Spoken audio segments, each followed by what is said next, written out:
नमस्कार साथियों, मैं असगर खान। स्वागत है आप सभी का प्यारे साथियों असगर एकेडमी यूट्यूब चैनल में। प्यारे साथियों, आज हम पढ़ने वाले हैं करंट 10 जुलाई 2026 का, जो आपकी सभी प्रतियोगी परीक्षाओं के लिए उपयोग है। चाहे आप एसएससी की परीक्षा दे रहे हो, चाहे एमपी पुलिस, चाहे यूपी पुलिस, चाहे बैंकिंग, चाहे रेलवे, कोई भी प्रतियोगी परीक्षाओं के लिए आज का करंट अफेयर महत्वपूर्ण है, इसलिए वीडियो को लास्ट तक जरूर देखिएगा। चलिए, अगर आपने हमारे यूट्यूब चैनल को प्यारे साथियों सब्सक्राइब नहीं किया है असगर एकेडमी को, तो अभी सब्सक्राइब कर लीजिएगा और दोस्तों के साथ वीडियो को शेयर कर दीजिएगा। चलिए, आज का हमारा पहला प्रश्न क्या है, ध्यान दीजिएगा। थोड़ा सा यहाँ पर ध्यान दें। आज का जो पहला प्रश्न है, इसकी जो टेम्पलेट है वो थोड़ा सा इसमें मिस्टेक है, इसलिए इसको छोड़ दें, ठीक है। इसको मैंने लास्ट में न्यू क्वेश्चन नंबर 1 मैंने न्यू ऐड किया है, इसको थोड़ा सा आप लोग छोड़ दीजिए, ठीक है। यहाँ पर थोड़ा सा गलत हो गया था, इसलिए इस टेम्पलेट को छोड़ दीजिए। चलिए, नेक्स्ट क्वेश्चन हमारा क्या है, ध्यान दीजिएगा, ठीक है। हाल ही में केंद्रीय कृषि मंत्री शिवराज सिंह चौहान ने कौन सा प्रोजेक्ट लॉन्च किया है? तो प्यारे साथियों, आपको ध्यान देना है, जो केंद्रीय कृषि मंत्री है हमारे शिवराज सिंह चौहान जी हैं, केंद्रीय कृषि मंत्री, और उन्होंने कौन सा प्रोजेक्ट जो है लॉन्च किया है? तो आपको यहाँ पर ध्यान देना है प्यारे साथियों, प्रगति लॉन्च किया है। कौन सा लॉन्च किया है? प्रगति। तो प्यारे साथियों, ऑप्शन बी यहाँ पे आपका राइट आंसर हो जाएगा, ठीक है। प्रगति प्रोजेक्ट का शुभारंभ केंद्रीय कृषि मंत्री शिवराज सिंह चौहान जी ने किया है, ठीक है। इस परियोजना का जो उद्देश्य है वो कृषि क्षेत्र में आधुनिक तकनीकी और बेहतर योजना के माध्यम से किसानों की आय बढ़ाना है। शिवराज सिंह चौहान वर्तमान में केंद्रीय कृषि किसान एवं कल्याण मंत्री हैं, ठीक है। आपको याद रखना है, पहले ही मध्य प्रदेश के मुख्यमंत्री भी रह चुके हैं, ठीक है। पूर्व मुख्यमंत्री हैं मध्य प्रदेश के, ठीक है। तो अभी हाल ही में जो केंद्रीय कृषि मंत्री बने हैं, उन्होंने यह प्रोजेक्ट लॉन्च किया है प्रगति, ठीक है। किसके लिए? कृषि विकास के लिए, ठीक है। आपको यहाँ पे याद रखना है। तो आपको याद रखना है, जिस शुभारंभ जो किया है वो शिवराज सिंह चौहान ने किया है, और जो केंद्रीय कृषि मंत्री हैं, ठीक है। प्रोजेक्ट जो प्रगति है वो किसने लॉन्च किया? शिवराज सिंह चौहान जी ने किया है, केंद्रीय कृषि मंत्री जी ने। तो आपको यहाँ याद रखना है, ऑप्शन बी प्यारे साथियों राइट आंसर हो जाएगा। चलिए, नेक्स्ट क्वेश्चन क्या हमारा, ध्यान दीजिएगा। हाल ही में भारत और कोस्टा रिका के बीच कौन सी संयुक्त बैठक आयोजित की गई है? हाल ही में भारत और कोस्टा रिका के बीच कौन सी संयुक्त बैठक आयोजित की गई है? तो प्यारे साथियों, कौन सी बैठक संयुक्त की गई है? तो पहली संयुक्त बैठक की गई है किसके साथ? भारत और कोस्टा रिका के बीच संयुक्त बैठक, पहली बार यह बैठक की गई है, इसलिए खास है, आपको याद रखना है। तो प्यारे साथियों, यहां आपका ऑप्शन बी प्यारे साथियों राइट आंसर हो जाएगा, ठीक है। भारत और कोस्टा रिका के बीच पहली संयुक्त बैठक आयोजित की गई है। इस बैठक का जो उद्देश्य है वो है दो पक्षीय संयुक्त का संबंध मजबूत करना। कोस्टा रिका की जो राजधानी है वो कौन है? सन हेजे मुद्रा है, ठीक है। कोस्टा रिका कोलेन, इसकी जो मुद्रा है वो कौन है? कोस्टा रिकन कोलेन है, इसकी मुद्रा है, आपको याद रखना है। इसकी कोस्टा रिका और भारत की पहली संयुक्त बैठक की गई है, आपको याद रखना है। तो ऑप्शन बी प्यारे साथियों राइट आंसर हो जाएगा, ठीक है। चलिए, नेक्स्ट क्वेश्चन हमारा क्या है, ध्यान दीजिएगा।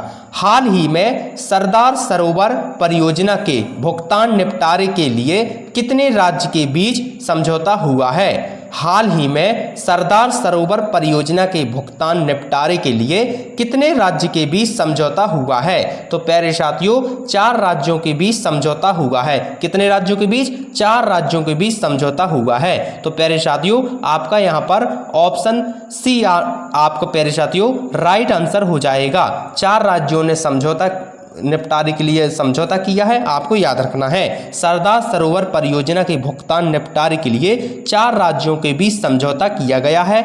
इस परियोजना का जो संबंध है वो है नर्मदा नदी से।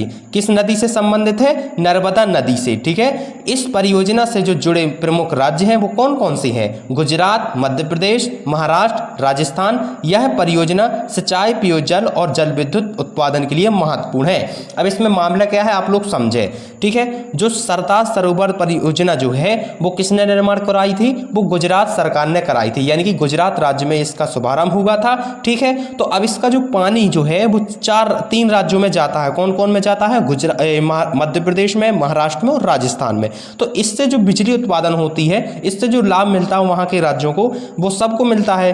तो इस वहाँ की सरकार का मामला ये था, उनका कहना था कि राज्य जो सरदार सरोवर जो परियोजना है वो हमने निर्माण की थी, थी, लेकिन इसका लाभ जो अदर राज्य को भी मिलता है तो उनका भी हक बनता है कि जो इसमें भुगतान करे, सरदार सरोवर परियोजना में भुगतान करे कुछ। तो इसी का जो समस्या हो रही थी पैदा, तो इसी के लिए समझौता किया गया है। ठीक है, तो चारों राज्यों ने मिलकर समझौता किया है कि सभी लोग इसका भुगतान पे करेंगे। ठीक है, निपटाएंगे। अब समझ सकते हैं आप लोग, तो इसका ही समझौता किया गया। तो कौन कौन राज्य थे?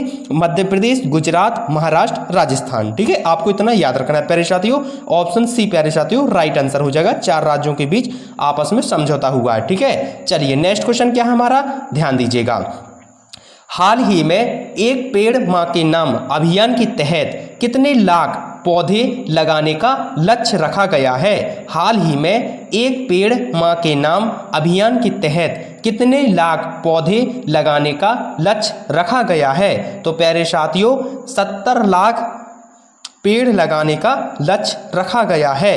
एक पेड़ मां के नाम अभियान के तहत कितने लाख पौधे लगाने का लक्ष्य रखा गया है? तो 70 लाख पौधे लगाने का लक्ष्य रखा गया है, आपको याद रखना है। तो आपका यहाँ पर ऑप्शन सी प्यारे साथियों राइट आंसर हो जाएगा। ठीक है, आपको याद रखना है। एक पेड़ मां के नाम अभियान के तहत 70 लाख पौधारोपण लक्ष्य निर्धारित किया गया है। इस अभियान का जो उद्देश्य है वो है पर्यावरण संरक्षण और वृक्षारोपण को बढ़ावा देना और बचाना। ठीक है, पेड़ को बचाना और लगाना। ठीक है, अभियान का जो संदेश है वो है माँ के सम्मान और एक पौधा लगाएं, यानी कि माँ के सम्मान के लिए एक पौधा लगाइए। इसी से 70 लाख पौधा लगाए गए हैं। ठीक है, लगाए गए हैं, इसका लक्ष्य रखा गया है। 70 लाख पौधे का लक्ष्य रखा गया है। तो आपका यहाँ ऑप्शन सी प्यारे साथियों राइट आंसर हो जाएगा। ठीक है, अगर वीडियो अच्छी लगे तो वीडियो को लाइक कर दें, चैनल को सब्सक्राइब कर दें और दोस्तों के साथ वीडियो को शेयर जरूर कर दें सभी साथी। ठीक है प्यारे साथियों, अब ध्यान दीजिएगा आप लोग। हाल ही में 17वीं राष्ट्रीय युवा संसद प्रतियोगिता 24-25 में प्रथम स्थान किस राज्य की यूनिवर्सिटी ने प्राप्त किया है? हाल ही में 17वीं राष्ट्रीय युवा संसद प्रतियोगिता 24-25 में प्रथम स्थान किस राज्य की यूनिवर्सिटी ने प्राप्त किया है? तो प्यारे साथियों जम्मू कश्मीर की यूनिवर्सिटी ने पहले स्थान पर 24-25 में पहले स्थान पर यूनिवर्सिटी ने नाम प्राप्त किया है। पहले स्थान पर नाम प्राप्त किया है, आपको याद रखना है। ठीक है, तो यहाँ पर आपका ऑप्शन सी प्यारे साथियों आपका यहाँ राइट आंसर हो जाएगा। ऑप्शन सी प्यारे साथियों आपका यहाँ राइट आंसर हो जाएगा। ठीक है, तो 17वीं राष्ट्रीय युवा संसद प्रतियोगिता में 24-25 में जम्मू कश्मीर की यूनिवर्सिटी ने प्रथम स्थान प्राप्त किया है। प्रतियोगिता का जो उद्देश्य है वो है युवा में संसद लोकतंत्र के प्रति जागरूक करना और नेतृत्व क्षमता का विकास करना। जम्मू कश्मीर भारत का एक केंद्र शासित प्रदेश है। ग्रीष्मकालीन राजधानी श्रीनगर है और शीतकालीन राजधानी कश्मीर है। आपको इतना जम्मू कश्मीर है, आपको इतना याद रखना है। ठीक है, तो प्यारे साथियों यहाँ पर आपका ऑप्शन सी प्यारे साथियों यहाँ राइट आंसर हो जाएगा, याद रखें। ठीक है, चलिए नेक्स्ट क्वेश्चन, अगला क्वेश्चन हमारा क्या है, ध्यान दीजिएगा। हाल ही में ब्रिक्स परिवहन मंत्रियों की तीसरी बैठक की मेजबानी कौन सा शहर करेगा? हाल ही में ब्रिक्स परिवहन मंत्रियों की तीसरी बैठक की मेजबानी कौन सा शहर करेगा? तो प्यारे साथियों नागपुर करेगा। कौन सा शहर करेगा? नागपुर करेगा, आपको याद रखना है। ठीक है, ब्रिक्स परिवहन मंत्रियों की तीसरी बैठक की जो मेजबानी है प्यारे साथियों वो नागपुर करेगा। तो ऑप्शन सी प्यारे साथियों राइट आंसर हो जाएगा। ठीक है, ब्रिक्स परिवहन मंत्रियों की जो तीसरी बैठक की जो मेजबानी करेगा वो नागपुर करेगा। ब्रिक्स के सदस्य देश जो हैं वो कौन कौन से हैं? ब्राजील है, रूस है, भारत है, चीन है, दक्षिण अफ्रीका है। अभी संगठन विस्तार भी हो चुका है। बैठक का जो उद्देश्य है प्यारे साथियों वो है परिवहन क्षेत्र में सहयोग और कनेक्टिविटी को बढ़ावा देना। ठीक है, तो आपका यहाँ पर ऑप्शन सी प्यारे साथियों राइट आंसर हो जाएगा। नागपुर में इसका आयोजन किया जा रहा है। ब्रिक्स परिवहन मंत्रियों की जो तीसरी बैठक है वो नागपुर शहर मेजबानी करेगा। ठीक है, आपको इतना याद रखना है। चलिए नेक्स्ट क्वेश्चन प्यारे साथियों, अगला ध्यान दें। क्वेश्चन नंबर 8वां, ध्यान दीजिएगा। हाल ही में किस राज्य के शोधकर्ताओं ने प्रोग्रामेबल नैनो फोटोनिक उपकरण बनाने की नई तकनीक विकसित की है? हाल ही में किस राज्य के शोधकर्ता ने प्रोग्रामेबल नैनो फोटोनिक उपकरण बनाने की नई तकनीकी विकसित की है। तो प्यारे साथियों, किस राज्य के शोधकर्ताओं ने विकसित की है? तो कर्नाटक। आपको याद रखना है, कर्नाटक के शोधकर्ताओं ने हाल ही में प्रोग्रामेबल नैनोफोटोनिक उपकरण बनाने की तकनीकी विकसित की है। ठीक है, तो आपका यहाँ ऑप्शन बी प्यारे साथियों राइट आंसर हो जाएगा।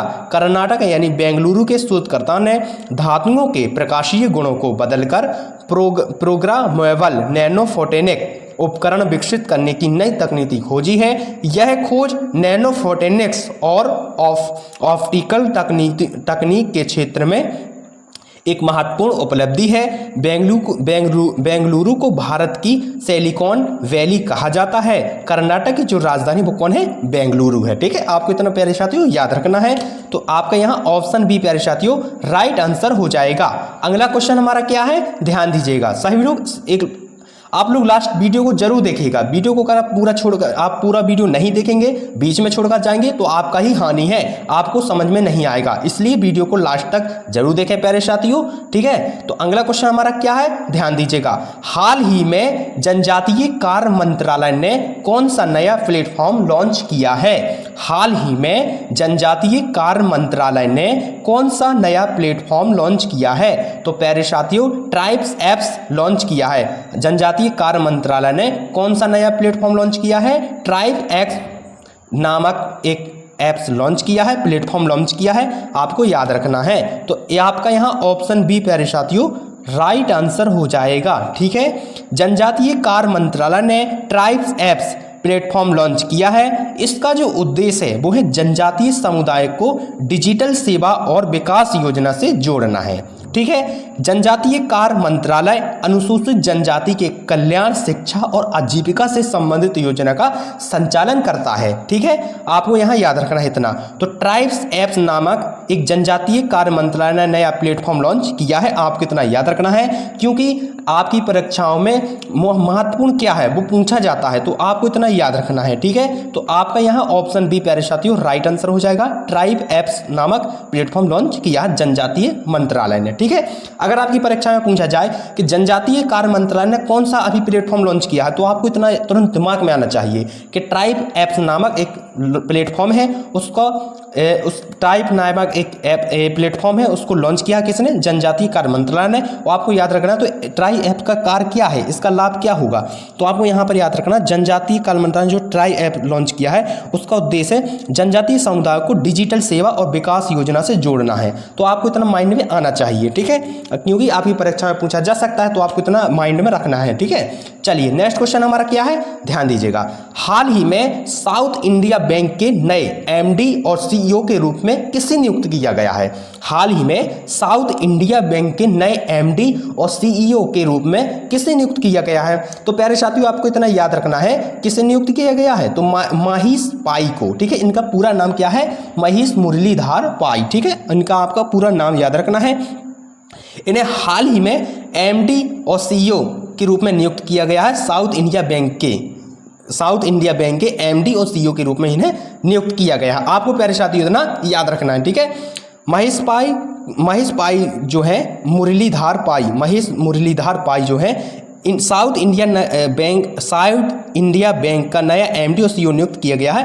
किसने नियुक्त किया है? तो आपको प्यारे साथियों याद रखना है आरबीआई के द्वारा इन्हें नियुक्त किया गया है। ठीक है, केंद्रीय रिजर्व बैंक के द्वारा इन्हें नियुक्त किया गया है। ठीक है, तो साउथ इंडिया बैंक जो है इनका मुख्यालय कहाँ पर है? तो त्रिशूल में है। ठीक है, इसकी जो स्थापना हुई थी इस बैंक की कब हुई थी? 1929 में हुई थी। इतना आपको याद रखना है प्यारे साथियों, क्योंकि आपकी परीक्षाओं में ज़्यादा इंपॉर्टेंट फैक्ट्स पूछे जाते हैं। मैं आपको इंपॉर्टेंट फैक्ट्स बताता हूं, तो आपको ध्यान से सुनना होता है। ठीक है, आपका काम है पढ़ना, आप लोग ध्यान से सुने। मैं क्या बता रहा हूं आपको ध्यान से सुनना चाहिए, क्योंकि परीक्षा में इंपॉर्टेंट फैक्ट्स ही पूछे जाते हैं। ठीक है, बाकी कुछ नहीं। ठीक है, तो आपको काम है सिर्फ ध्यान से पढ़ना। ठीक है, तो आप लोग ध्यान लगा के मन लगा के बढ़िया से पढ़ें। ठीक है, तो आपको याद रखना है जो साउथ इंडिया बैंक का जो नए एमडी सीईओ हैं वो किसे नियुक्त किया गया है? तो आपको आपके माइंड में आना चाहिए महेश मुरली पाई को। ठीक है, महेश पाई, यानी कि आपका ऑप्शन ए यहाँ पर प्यारे साथियों राइट आंसर हो जाएगा। ठीक है, ऑप्शन ए आपका यहाँ प्यारे साथियों राइट आंसर हो जाएगा, महेश पाई। ठीक है, तो महेश पाइस को साउथ इंडिया बैंक का नया एमडी सीईओ नियुक्त किया गया है। ठीक है, इस किसके द्वारा किया गया, तो आपको इसमें माइंड में आना चाहिए आरबीआई के द्वारा, यानी कि रिजर्व बैंक के द्वारा इन्हें नियुक्त किया गया है। ठीक है, तो साउथ इंडिया बैंक का जो मुख्यालय वो कहाँ पर है, तो त्रिशूर में है। इसकी स्थापना बैंक की कब हुई थी, तो 1929 में हुई थी। प्यारे साथियों आपको इतना याद रखना है। ठीक है, चलिए नेक्स्ट, मुझे पता है आप लोग को समझ में आ गया होगा। चलिए, जो मैंने कहा था ना आपसे कि टेम्पलेट में एक क्वेश्चन गलत हो गया था, तो मैंने उससे दूसरे में ट्रांसलेशन कर दिया है, मेरा लास्ट में वो क्वेश्चन सुधार कर दिया। तो यही क्वेश्चन है, आप लोग को प्यारे साथियों यहाँ पर ध्यान देना है। ठीक है, ये क्वेश्चन है तो ध्यान दें। हाल ही में नरेंद्र मोदी जी को इंडोनेशिया के किस सर्वोच्च सम्मान से सम्मानित किया गया है, तो हाल ही में नरेंद्र मोदी जी को इंडोनेशिया के किस सर्वोच्च सम्मान से सम्मानित किया गया है, तो प्यारे साथियों किस सम्मान से सम्मानित किया गया है, इंडोनेशिया के सर्वोच्च सम्मान से। ठीक है, उस क्या है सर्वोच्च सम्मान, तिवंग है। तिवंग नाम का एक सर्वोच्च सम्मान है, किसका, इंडोनेशिया का। तो यहाँ पर आपका ऑप्शन बी प्यारे साथियों राइट आंसर हो जाएगा। ठीक है, तो प्रधानमंत्री नरेंद्र मोदी जी को इंडोनेशिया का सर्वोच्च नागरिक सम्मान तिवंग जासा उत्कर्मा प्रदान किया गया है। यह जो सम्मान है भारत इंडोनेशिया संबंधों को मजबूत करने में उनको योगदान देने के लिए दिया गया है। आपको इतना याद रखना है। ठीक है, तो राजनीति जकार्ता मुद्रा उसकी उनकी जो राजधानी इंडोनेशिया की वो क्या है, तो जकार्ता है। ठीक है, और मुद्रा कौन सी है, तो इंडोनेशिया की रुपया है। ठीक है, और राष्ट्रपति कौन है, तो प्राबोवो सुबियांतो है। ठीक है, 2026 में चुनाव में जीते थे, तो प्राबोवो सुबियांतो हाल ही में इंडोनेशिया के राष्ट्रपति हैं। ठीक है, प्रेसिडेंट है, हेड ऑफ स्टेट के प्रेसिडेंट है। ठीक है, आपको याद रखना है इंडोनेशिया के। तो प्यारे साथियों यहाँ पर कौन सा सम्मान से सम्मानित किया गया है नरेंद्र मोदी जी को, तो आपको याद रखना प्यारे साथियों तिवंग है। ठीक है, तिवंग जासा उत्कर्मा इसका पूरा नाम है। आपको शॉर्ट में भी याद रखना तिवंग नामक एक इंडोनेशिया का सर्वोच्च सम्मान है। उन्हें हाल ही में किसे सम्मानित किया गया है, नरेंद्र मोदी जी को सम्मानित किया गया है। नरेंद्र मोदी जी इंडोनेशिया के आधिकारिक यात्रा में गए थे, तभी इन्हें सम्मानित किया गया। आपको इतना याद रखना है प्यारे साथियों। ठीक है, तो साथियों ये थे महत्वपूर्ण आपके 10 एमसीक्यू क्वेश्चन जो आपकी परीक्षा में पूछे जाएंगे, चाहे आप एसएससी की परीक्षा दें, चाहे आप एमपी पुलिस की दें, चाहे यूपी पुलिस की दें, चाहे बैंकिंग की दें, चाहे रेलवे की दें, कोई भी परीक्षा प्रतियोगी परीक्षा दें, आपकी करंट अफेयर के क्वेश्चन आपको परीक्षा में पूछे जाएंगे। इसलिए मन लगाकर पढ़ें, ध्यान लगाकर पढ़ें। मिलते हैं साथियों अगले करंट अफेयर क्वेश्चन की वीडियो में। आप लोग लाइक सब्सक्राइब जरूर कर दें। धन्यवाद।